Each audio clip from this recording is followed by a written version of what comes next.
Hej, jeg hedder Marianne Holst.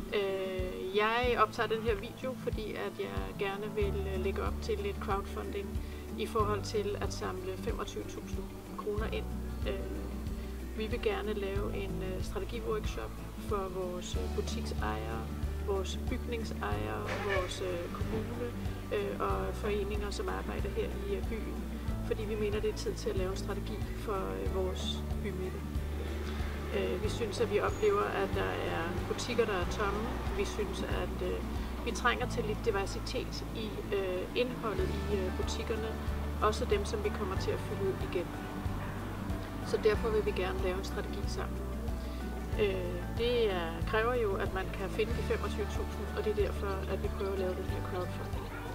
Vi håber også, at du vil være med til at investere i vores by, fordi det er det, vi tror, der skal til.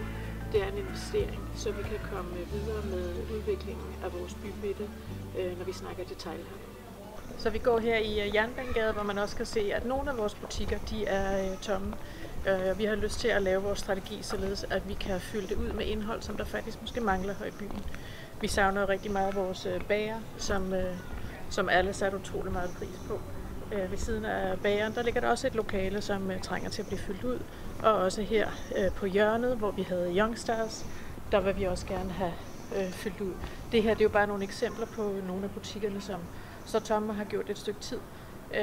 Og jeg siger jo ikke, at strategiworkshoppen er løsningen, men jeg tænker, vi må i gang med en dialog om, hvad kan vi gøre for at fylde noget i vores butikker og skabe byliv endnu mere end det vi har. Vi trænger til lidt dialog omkring det og et samarbejde på tværs af butikker, butiksejere, kommune og foreninger. Så vi håber, at det her kan være en fødselsstarter på det, strategiworkshoppen, som koster de her 25.000. Så hvis du vil være med, så gå ind på vores link her og støt via Boomerang, så vi kan få samlet vores 25.000 sammen til at komme videre i udviklingen af vores bygning. Vi håber, du vil være med.